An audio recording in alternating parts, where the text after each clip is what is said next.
Hola, amigos, ¿cómo están? Yo muy bien, aquí en aislamiento, como muchos de ustedes, cumpliendo con las indicaciones de aquellos que nos aconsejaron quedarnos para cuidarnos y para cuidar a los demás, cosa que es imprescindible en estos momentos. Es indudable que esta pandemia del coronavirus tendrá efectos que perdurarán para siempre en la sociedad y en los individuos. No tengo ninguna duda de que algunos de estos efectos concluiremos después, que han sido más que positivos. Por ejemplo, me parece que no podremos evitar, cuando todo esto pase, darnos cuenta definitiva de nuestras fortalezas y nuestras debilidades.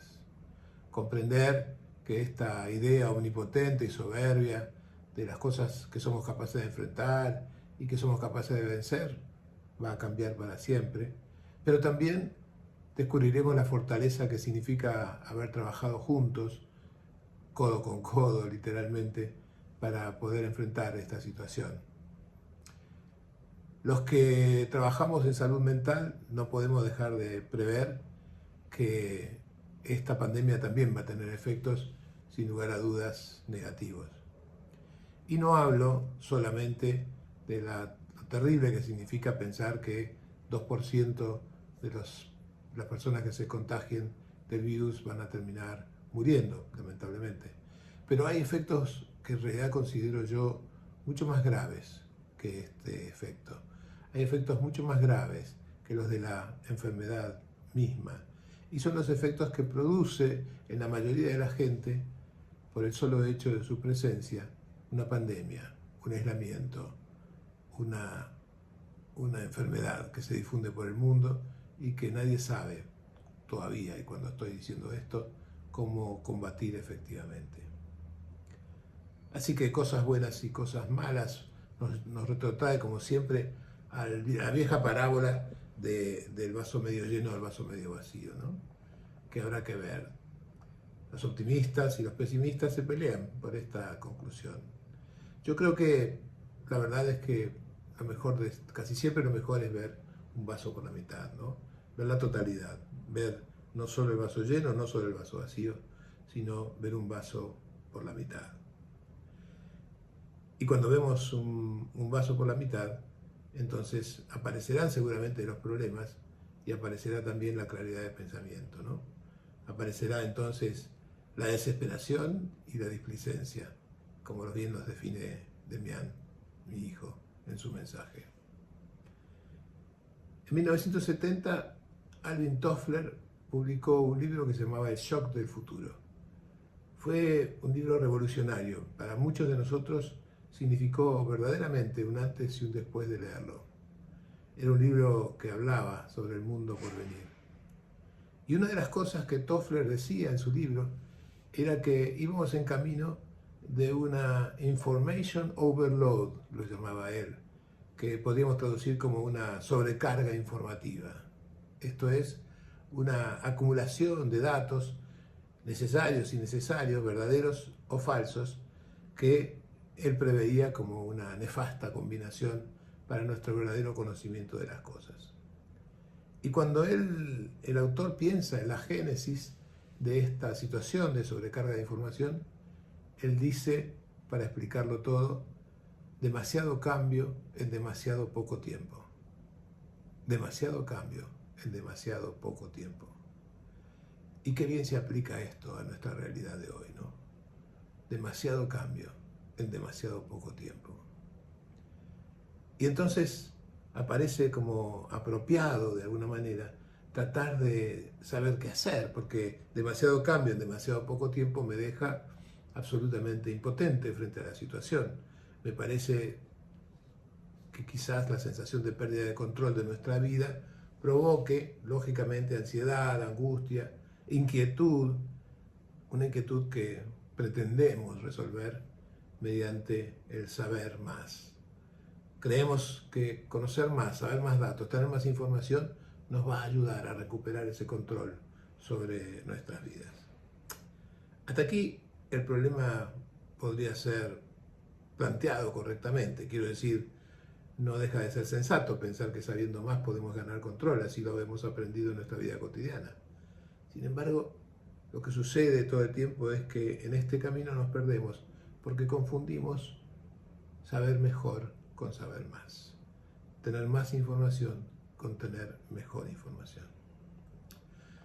Una epidemia como la del COVID-19, pero que en realidad no es mortal, por supuesto, y no tiene consecuencias físicas sobre los individuos, pero que sí las tiene y las tendrá sobre la sociedad, es esta compulsión a recibir más información. Esta compulsión a leer sobre los infectados de cada país, sobre los experimentos que se están haciendo, sobre la opinión de miles y miles de expertos y no expertos, verdaderos y falsos. Y llamo a esta actitud compulsiva de recibir información y de hacer que esta información sea excluyente, la llamo infodemia. Infodemia, una mezcla de información y epidemia. La epidemia de querer saber más y más y más y más. Claro que tenemos ayuda para esto en los tiempos en que corren, ¿no? Existen en el mundo 1000 o más de 1000 canales de televisión a los cuales puedes acceder desde tu propia pantalla. 60.000 emisoras de radio, 100.000 agencias informativas, 1 millón de periódicos, 1.000 millones de páginas web al alcance de tu computadora. Sumémosle a esto los mensajes que llegan por las redes sociales, por email, por WhatsApp, los videos de YouTube, de Facebook, de Instagram y otros centenar de plataformas en red. Dicen los expertos que si sumamos toda esta información, si la apilamos juntas, sería el equivalente de recibir cada día, 170 periódicos de 80 páginas cada una. Imagínense obligándonos a recibir toda esta información, ¿no? Es imposible asimilar, evaluar, digerir ni procesar tanta información. Y por lo tanto, esta información excesiva pasa a ocupar un espacio muerto que dispersa nuestro pensamiento, que estorba nuestra comprensión de las cosas y que, por supuesto, deja atrás un gran nivel de irritabilidad. De hecho, estos tres son los síntomas de la infodemia. Distorsión del pensamiento, problemas para la comprensión e irritabilidad. Como es de esperar, esta avidez de algunos por la información genera en algunos otros una sensación de sacar partido de ella, de aprovechar la situación, sea para ganar dinero, popularidad o seguidores en red. El bombardeo de noticias repetidas o antiguas o falsas se hace la norma y la confusión de quien recibe estas informaciones se hace nuestro padecimiento. Caer en la trampa de la infodemia, contagiarse, como digo yo, nos deja, sobre todo en estos momentos de aislamiento, siempre alertas. Nos impide profundizar, nos lleva a no saber privilegiar la cantidad sobre la calidad de información. Quizás la pregunta clave sería, ¿cómo se cura? ¿Se podrá curar esta otra pandemia, la infodemia? Sí, claro que sí.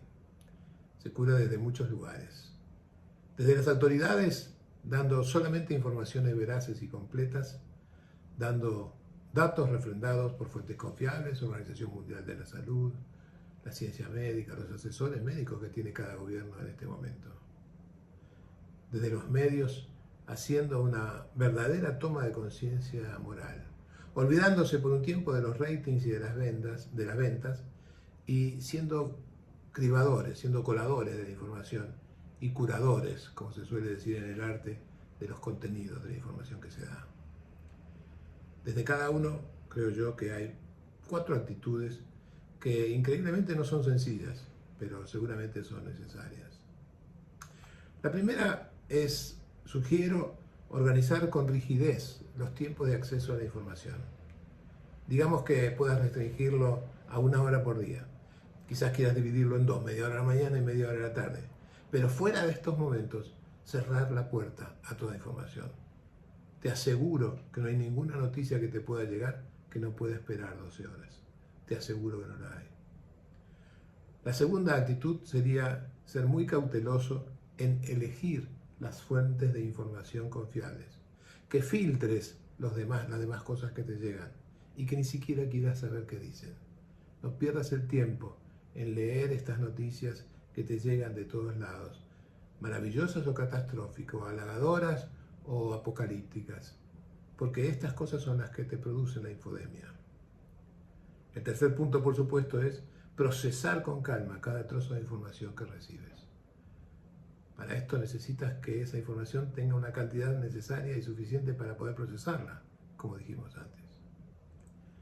La cuarta, quizás la más importante, no te transformes en un agente causal de la infodemia.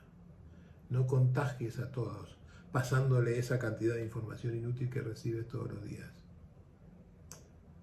Y digo esto y pienso en la terrible cantidad de información que circula por los medios y que llega todos los días a mí, como llega a ti todos los días, y que de verdad enturbia mi pensamiento y me hace enfermarme de esta patología que me resta claridad, ¿no? Que me resta capacidad de decisión seguramente y me deja irritado. Yo creo que toda información que se difunde debería ser ayuda para ser más libre y para ser más eficaz en nuestra conducta. Pero quizás esta sobresaturación en realidad deje de ser una herramienta útil y se transforme en algo que ronda mi cabeza ahora que te cuento esto. Vuelo con mi mente al increíble y fascinante texto de Julio Cortázar, en su preámbulo a las instrucciones para dar cuerda a un reloj. Un texto que enfáticamente te pido que busques y escuches. Además de su belleza y su maravilla intelectual que significa ese texto, con la pluma de Cortázar, quizás nos pueda esclarecer algunas cosas. Porque en momentos difíciles, esta sobresaturación de data, esta infodemia, puede ser como el reloj de Cortázar, o como el golem, o como el genio de la botella, y pasar de ser un servidor útil a ser el amo de nuestro quehacer cotidiano. Aunque parezca una simplificación, no ser víctima de la infodemia es una cuestión de decisión. Que estén muy bien. Cuídense, cuídennos.